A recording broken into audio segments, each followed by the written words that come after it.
to Yates. We love our school.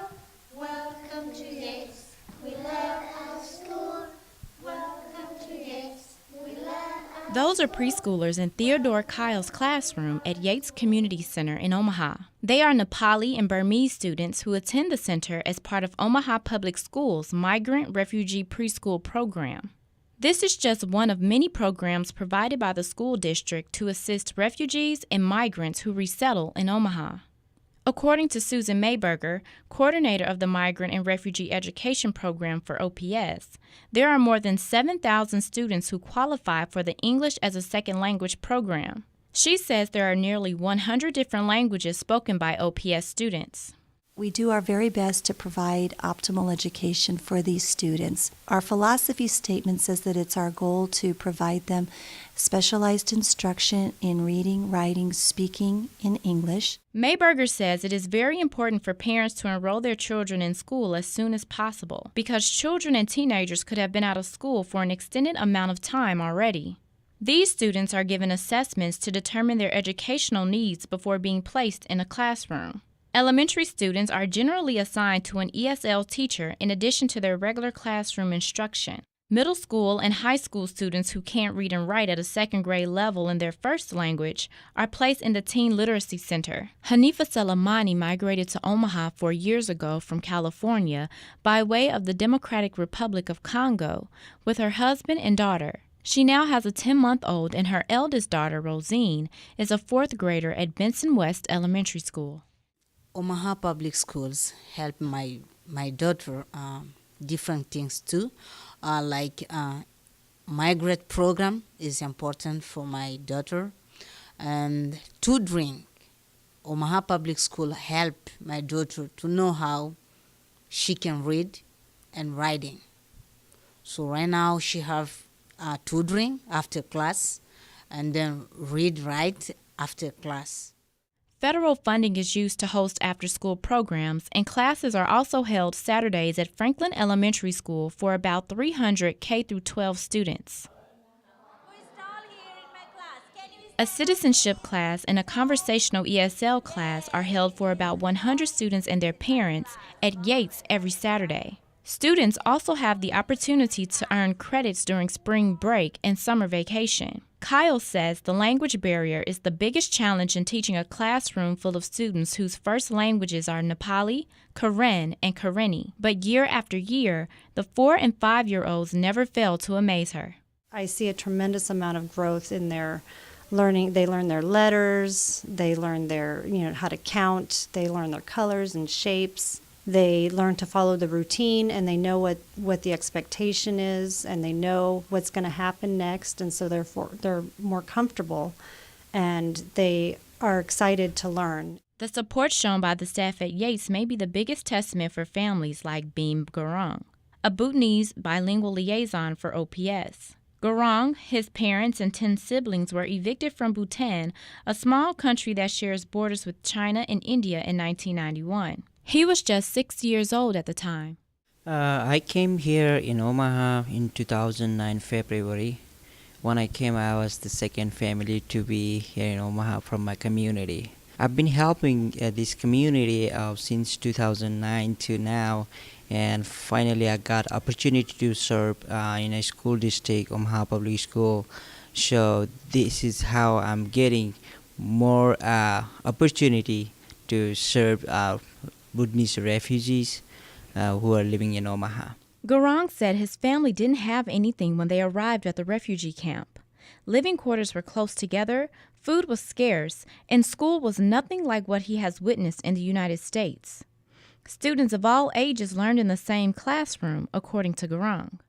When I started schools, it was like under the beneath of a tree.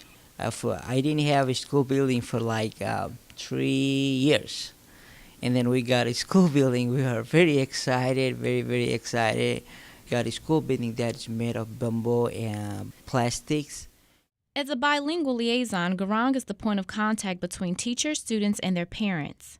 An opportunity like this is Garang's way of helping Bhutanese refugees resettle in the city. I feel very happy because since I was young, I was wishing to help those poor people, weak people who has got limited source of opportunity. When I came, it was really tough for me because it's America life is really a new life for me, and that's what they're experiencing right now. So it's been very easy for me to explain how the life goes here. Currently, there are nearly 2,500 Bhutanese refugees in Omaha. Mayberger says Omaha began experiencing an influx of refugees 15 years ago. Refugees and migrants from Sudan, Somalia, and Burma have resettled in Omaha. According to the Office of Refugee Resettlement, 764 refugees resettled in Nebraska in 2012. Out of that population, 393 were from Burma, 269 were from Bhutan, 55 were from Iraq, and 25 were from Somalia.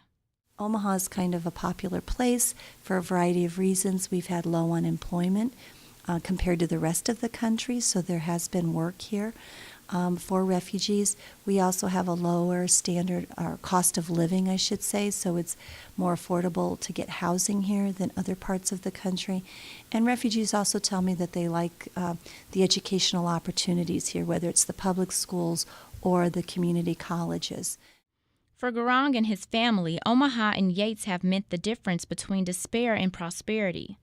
Although his parents are still in Nepal, his 6 brothers have resettled in Omaha and started businesses selling Nepali goods and groceries. They are also prepping for the arrival of 3 of their sisters from Nepal.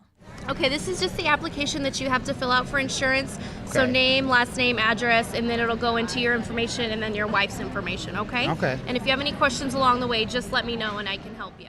Andrea Mayom has lived in Omaha 7 years without health insurance. According to the Office of Refugee Resettlement, refugees are given short-term health insurance called Refugee Medical Assistance, which is only available for up to 8 months. Mayom spent his first 7 months in the United States living in Phoenix, Arizona before relocating to Omaha. I've been living here without health insurance. My income is low, and I cannot afford, the one at work. And I decided, not to enroll with them because that one is expensive. I don't have anything that they can take from my payroll. While Mayom's 6 children are covered under Medicaid, he and his wife have to look elsewhere, which is why he decided to attend a free health fair sponsored by Bridge to Care. Bridge to Care is a student-run organization that helps newly settled refugees in the Omaha area find a way to get medical help. Andrew Lemke is the student president of the organization that is housed under the Service Learning Academy of the College of Public Health at the University of Nebraska Medical Center. The group of students and volunteers have reached more than 2,500 refugees, according to Chelsea Souter, an AmeriCorps representative for Bridge to Care. The goal is to basically make them more self-sufficient and to increase their access to care. And the camps and the conditions that they're used to are 100% different from anything that we could ever imagine. And a lot of the health services, for example, vision and dental, they've never even received or seen anybody for that. While most people have had routine tests to check their blood pressure and blood sugar levels, it was a first for Mayom. I've never gone for a test because, as I told you, I've never had a health insurance here. I've lived all these years without health insurance. Thank to God, I'm healthy since I came from Africa. Today they find my sugar is a little higher in my blood, and my blood pressure is also up a little bit. So these are the things that I've known today. I've never known this before. Lauren Hinkle, a UNMC nursing student, helped Mayom navigate the health fair. She says assisting Mayom has her considering pursuing other avenues to help the refugee population. I didn't really realize how many refugees needed help, and so when I'm helping this gentleman out, he came and he's never had like a blood pressure check, and that's shocking to me because we're in the U.S. and we think that everyone gets that all the time. Although he has been able to find a steady job, buy a home, and provide for his family, he says having affordable health insurance will make his life in Omaha that much better. People like us, poor people like us, refugees who have been in this country for a long time without insurance, will be able now to get one. This is the good thing, I'm personally happy for this, to happen. According to the Refugee Health Technical Assistance Center, under the Affordable Care Act, refugees will enjoy the same benefits as U.S. citizens, such as prohibiting lifetime benefit limits and rescissions.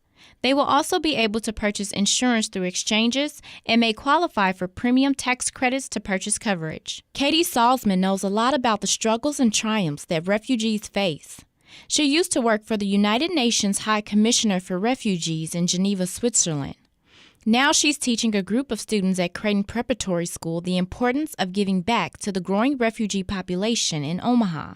My students, they go out into the community, so they have volunteer work where they have volunteered down at Yates Community Center, and they've worked with some of the Bhutanese refugees there. They also have, in September, they set up 2 houses for one family coming from Burma and the other family coming from Darfur in Sudan. In the class entitled Conflict and Refugees, students learn what classifies a person as a refugee, what organizations and services exist to help them resettle, and they also take a look at their own community. Chandler Andrews, a senior in Salzman's class, says he's learned that refugees just aren't people fleeing from country to country. When you think of refugee, you just think of what happens. They are fleeing from country, coming here, or whatnot, but in this class in the beginning, we learned about what they actually have to go through. There's a lot more struggles when they come to the United States and the different things that they overcome while they're here, not just what they are coming from, but also the troubles that they're going to come into and they have to overcome. Salzman says many people may not realize how difficult it can be for refugees to start new lives. It is so hard to settle here. There's so many new things that they have to learn. You know, many of them don't know the language.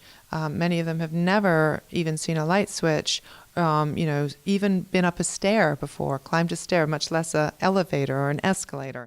Salzman and her students volunteer with Lutheran Family Services, a resettling agency in Omaha, and Yates Community Center. So far, the class of 12 students has helped 2 families resettle in Omaha.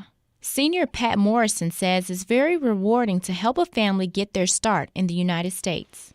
Seeing what we're doing with this class and setting up homes for refugees that are coming to Omaha, coming to America for the very first time, and just seeing that finished product when you're done setting up the house and knowing that that's going to be someone's life, that's going to be someone's future, that's their beginning here in America. It's pretty cool. 18-year-old Walter Paul knows firsthand just how challenging it can be to migrate to another country. He and his family immigrated to the United States from Uganda in 2001 when he was just 6 years old. Paul says he enrolled in the class to get a better understanding of why his family left Uganda and came to Omaha in 2004 after living in Dallas, Texas for 3 years. Paul says he has enjoyed learning about the resettlement process and volunteering with Lutheran Family Services and Yates Community Center. One of the beautiful things about these refugees is their hope of an education, something that was taken away from them in their original country.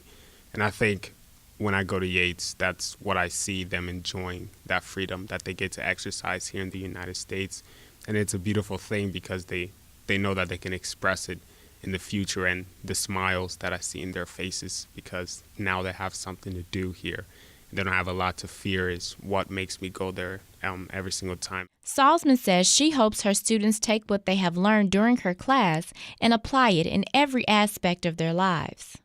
It's looking around you in your community and knowing the makeup of the population there and being aware of that and being mindful of the fact that there are so many real needs in our community as well. Salzman's class is a new offering at Creighton Prep this year. She says she would like to see the course evolve year after year. For KVNO News, I'm Janelle Johnson.